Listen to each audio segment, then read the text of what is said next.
Hi Anne, thanks very much for coming on and doing an interview with us to share what Skylark means to you. So I guess first of all I was just wanting you to introduce yourself and tell us a bit about when you first heard the Skylark and share that story with us. Well, my name's Dyer and I'm the Depute Manager for Volunteer Recovery project based in West Dunbartonshire.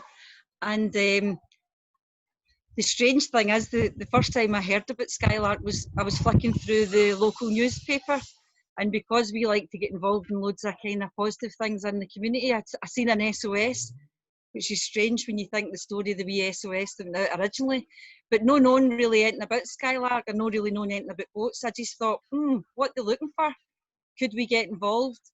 And at that point, Skylark was sunk, and it was in such a bad state that some local people had started to raise their concerns and raise their voice about how they could rescue this wee Dunkirk little ship. I never even knew the story of Dunkirk.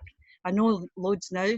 But anyway, so I just got in touch and I had said we're a local community service and we would be happy to muck out, do anything. Before we knew it, Jade, we were right in there, and we heard the story and the Royal Navy came and they got the ship up, and loads of people got together and thought in some ways that they could really then change this into a proper rescue mission. Still not knowing the full story of Dunkirk or Operation Dynamo or anything, just knowing this is a really important thing in the community and how can we do some stuff, especially for our recovery clients. And it wouldn't be traditional work that they would normally get involved with. So there was the Leaving Cruising Club, there was the Remembrance Association, and then there was alternatives. So we joined together, put all our energies into the one basket, and decided that what it really needed was to set up stronger as a trust and sort ourselves out as a proper charity. And although we came from different disciplines, we all had energies that we could share. And that's the start of the wee project. We never knew what a huge project it was going to turn out to be. We eventually got the ship moved along to the riverbank in the Clyde, and we fundraised 3-4 years doing loads of kind of wartime dances and baking scones and finding people's stories, and it kind of gave us the momentum to say something really important. We did know we wanted to sort the wee ship, but we didn't really know the full importance.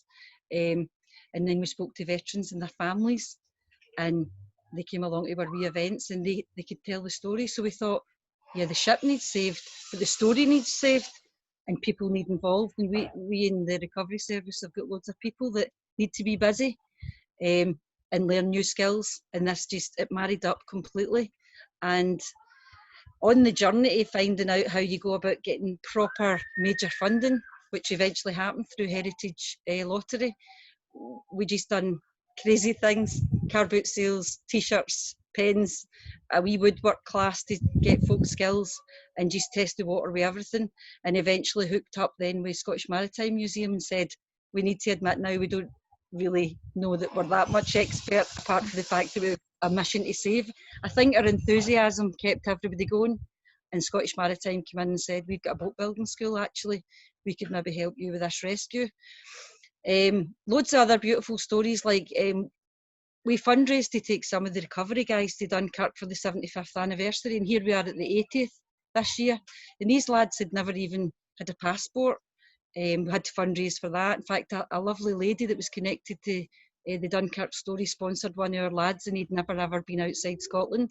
Wow. So there we marched on and took 18 community members over to Dunkirk to celebrate the 75th anniversary, and we watched the little ships leave for Ramsgate, and then we went through the tunnel, aye, scary as that was, came out the other end, watched the little ships coming back in, and for a 5-day experience, youngest person being 14 and the oldest maybe in their 60s, we all learned the Dunkirk story for real, and stood humbly on the shores with veterans and their families and the memories, and stood side by side with a wee model ship that we'd made, still having the vision that we're going to fix this Dunkirk little ship that we'd got in touch with.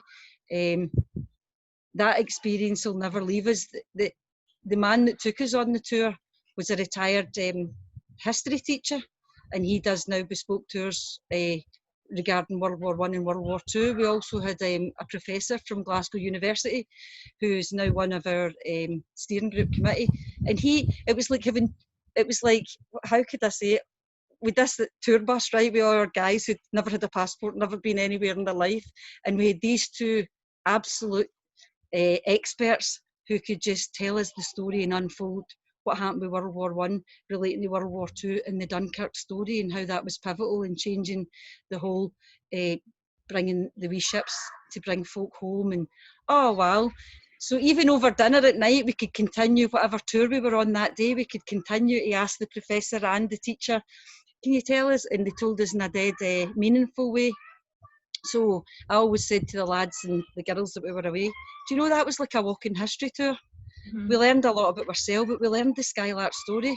And we'd hoped to go back this year. We were going to go back, but obviously with the circumstances with the lockdown and all that. Yeah. But that again, Jade, teaching us another thing about the Dunkirk spirit and how resilient you can be given a different situation thrown. Back to the beginning, the SOS story that we went in blindly actually resonated with how the lads on the Dunkirk little ships went in blindly, because they weren't sailors, they were just ordinary lads working on their wee boats, and they get the call to take up this scary challenge. And I suppose in this time of lockdown, there's a lot of fears around, but there's an awful lot of community spirit, and Skylark for us has totally brought out how you trial through adversity. I'd say, like how are we going to fix a heritage ship? We don't know, we'll just try. Well, who are we going to get? Let's bring some people that are skilled, let's bring somebody else, and we just sort of mix together. In a dead romantic way, it's like every word recovery for the people, the story, the ship in itself, the recovery story way back in World War II. All of that stuff all just comes into in our people, of course, in recovery. Their own war, their personal war in a modern world, and a new mission that you just think, wow. I mean, I can get a bit romantic, a wee bit like a Hollywood movie, but in actual fact, the whole thing's a total heart story. Yeah. And I've never known anybody, Jade, that's gave me a fundraiser or whatever that's no said, what else could I do to help you?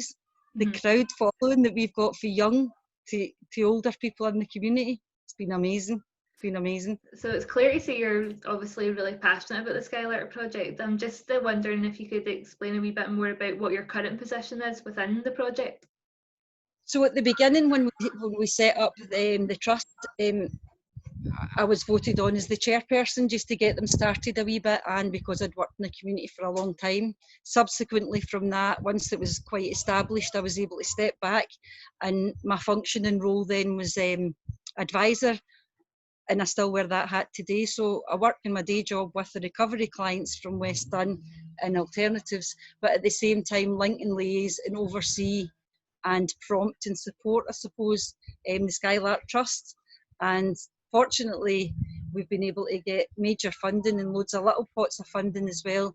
And we've now managed to embark on our project story in a big sense. We have a team now. We've actually got a paid project manager and your good self, the volunteer coordinator, and there's now a tutor teaching the lads, even in the lockdown, teaching the lads up at the Safest Houses Recovery about how you're going to build a skiff.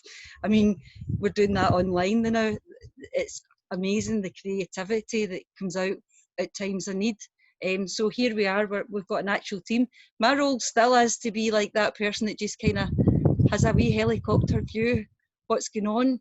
But I can say, like, the energy that we all put in at the beginning has come to fruition now, because now we've brought some experts around the table in terms of a staff team, and wow, they're just ready to lift this up to the next level. So yeah, I'm there, but I'm not there. Yeah. So I guess you've really seen this project through, and I'm just wondering, from your position, what you're really hoping to see the project achieve.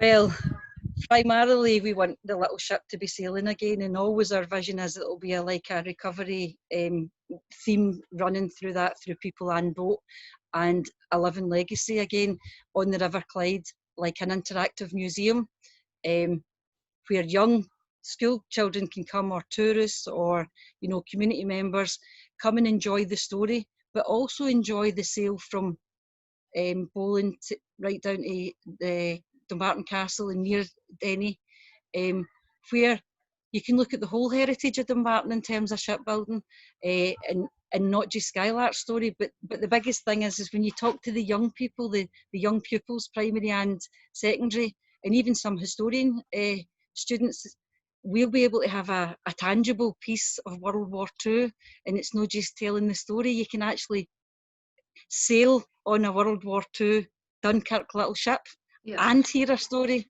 and offer more. So it's the living legacy story, people, and definitely the ship, because it has a purpose. It's still got a purpose away into 2020. Wow.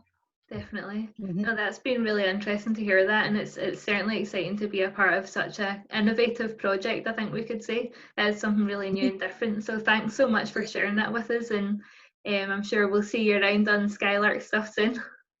Well, every fundraiser will be there. That's it. Right, thanks a lot. Thanks, Jade. Thank you. Right.